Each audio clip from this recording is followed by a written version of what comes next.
week as a model, but Mm-hmm. from someone who has like put on events here and there and such, that one, every time I see people running around with the headsets and moving, and it's so large.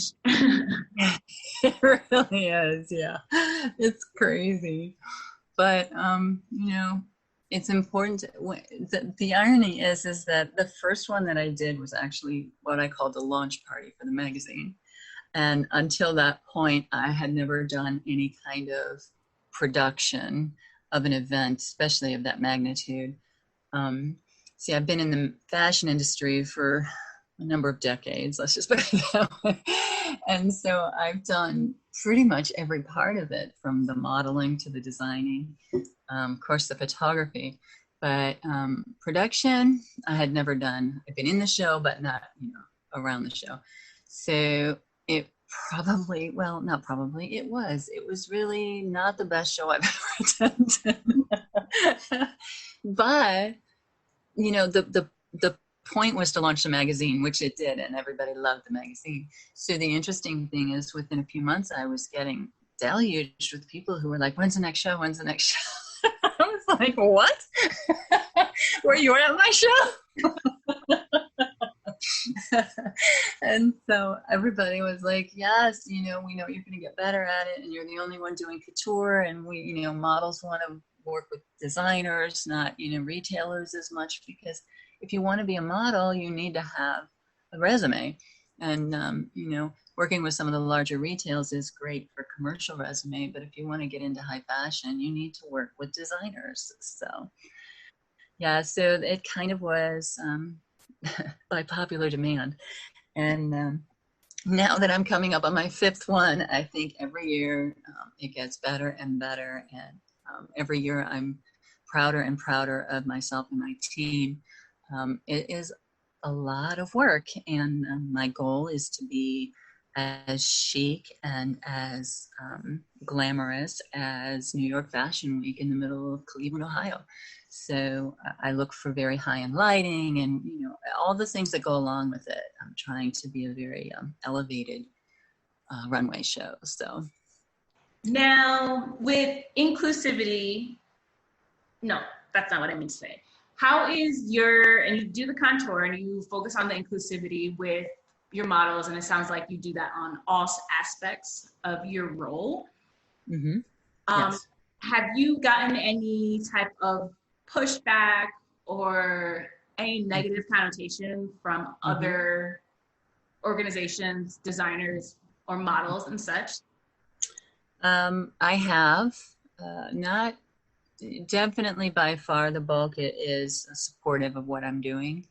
But when I get pushback, it's usually negative in that I'm told that I'm exploiting, which is absolutely the antithesis of what I'm trying to do. So I can understand where that perception comes from, but it's not at all exploitation. Every model who we use, every designer, they all freely submit to me.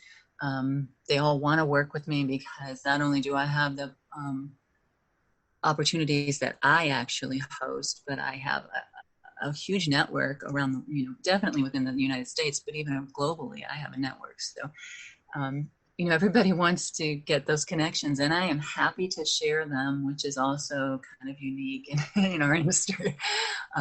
So I'm happy to help network anybody who really wants to give it a shot. And so when I hear negativity, it does hurt me. I'm not going to say it doesn't, but I also just kind of digest it and add it to me and keep it in the back of my mind and try to do better the next time so that can't be misconstrued in the same way.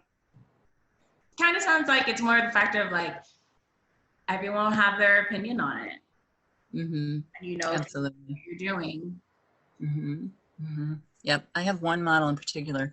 I mean, I have numerous models that we could tell stories about, but one model in particular who is Down syndrome. She just turned 23, and she's a childhood cancer survivor. And she is, she has more light in her soul than you would ever know. I mean, when she enters the runway, the whole audience stops and claps, and they're so excited for her. And that young lady has gone from anonymity in, literally walking, in a small mall show for a little boutique here to, she recently, prior to the lockdown, she's recently walked in New York Fashion Week for me, and she's walked in Paris last year. She walked in Paris Fashion Week, and she walked in Milan Fashion Week this year too. So, I mean, there is no limit if you are willing to put in the work. So that to me is the quintessential success story. Another success story from mine is a petite model who, when I signed her, that's another thing. I'm very honest when I sign models. I'm like, look, this is the reality of the industry. And this is, your honest potential. And, I don't beat around the bush and tell everybody they're going to be movie stars, because they're not. There's not too many that are going to be Gigi Hadid in the end. So I'm totally honest with them, and most of them just want to have fun and have a great time. So I did sign a petite model who I was honest with and told her, this is going to be a difficult challenge for you. Doesn't mean you won't, but it's very hard to be petite in this industry. And 2 years later, she's an Instagram influencer and traveling all over. So, I mean, I always say never. It's completely up to the individual's dedication level. What made you pick up a camera? That actually is interesting. When I was in high school, this is going back a couple of years, women were not really taught that there was a lot of career potential for us. Like, we could be a teacher or a nurse or, secretary, that's about it. So my original plan was to become a child psychologist, to become a doctor. And when I went to school for that, I began modeling to get myself through school, because I am very tall and I am very thin and very model-esque. But that was never my focus. It just, what I did to get through school. And so that is how I was introduced to photography. Between that and some of the humanities I had to take on my way through psychology classes, that's kind of where I was like, you know what, I want to give it a shot. And in the beginning, I wasn't so great at it, but I quickly, it was definitely an innate talent for me. I just had to find it. It didn't take long. And soon that's all I wanted to do was photography. And fashion has always been a thing for me. So I always wanted to do fashion photography. And I also did some live stage performance photography along the way, which is how I became an actual designer, because I am so tall and thin. I had to learn how to make my own clothes when I was young. My aunt taught me, and I would go to work to the shoots for the rock bands and things, wearing my clothes, not thinking anything of it, but then the front men would be like, oh my gosh, where'd you get to? So the next thing I know, I was dressing rock bands. So that's how I actually became a fashion designer. Prior to that, I was just sewing for myself. So it's kind of all intertwined. I mean, I literally, within 4 years, I went from just sewing clothes for myself and wanting to be a doctor to completely into the artist field of, now I'm a commercial photographer, and now I'm a fashion designer.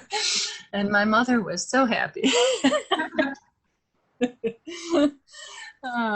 But it turned out to be the right thing for me, because it really is, I really do have a God-given talent for photography, and I'm so blessed to have it.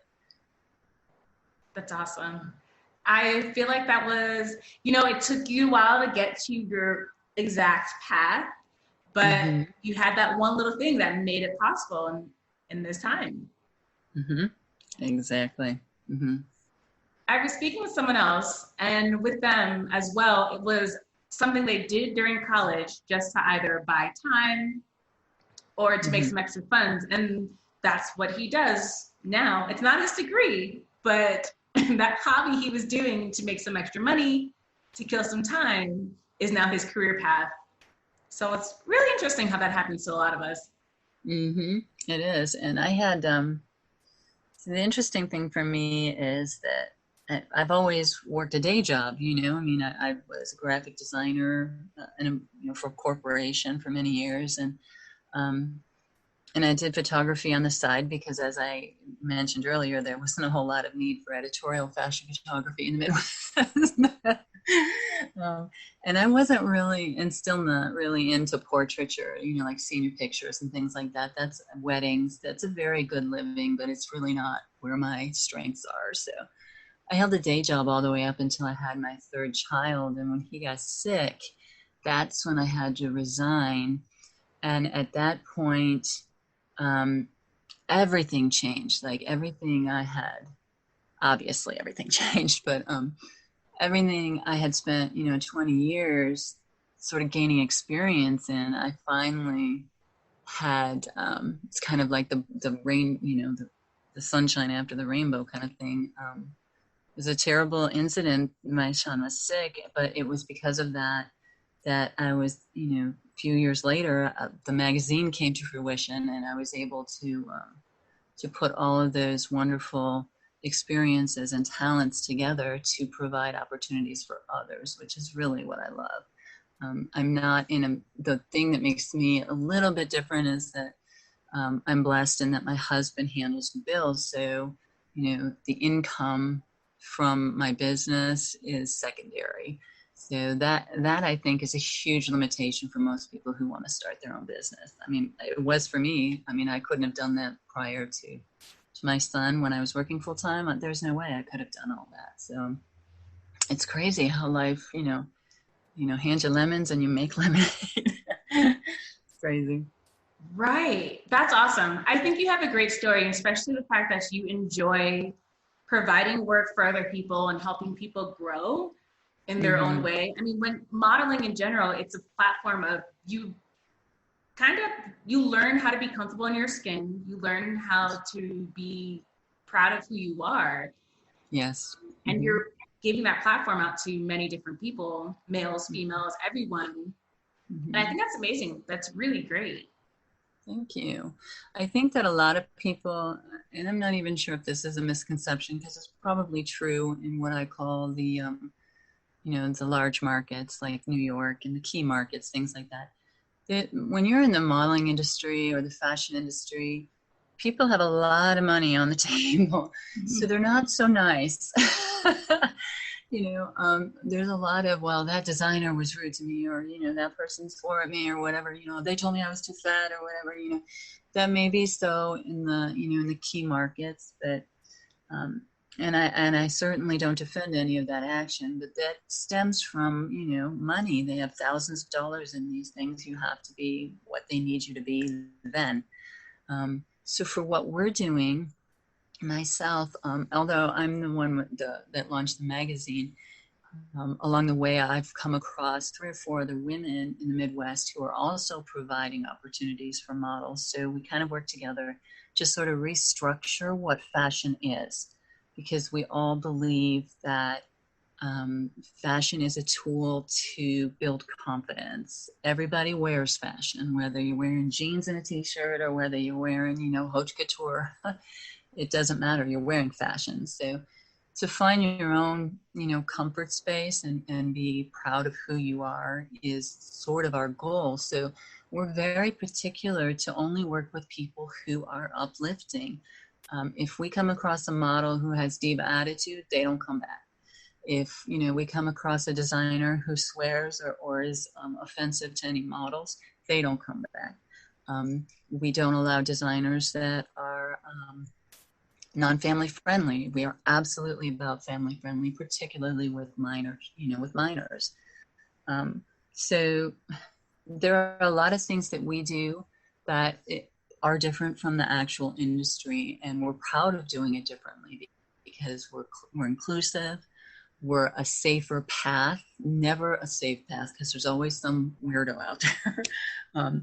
But we're a safer path to fashion if this is really what you want to do. And the connections that we all have are connections that are in a positive direction. So we're hoping that, we can actually reinvent the fashion industry so that it can be for building confidence and building camaraderie, because that's what's important.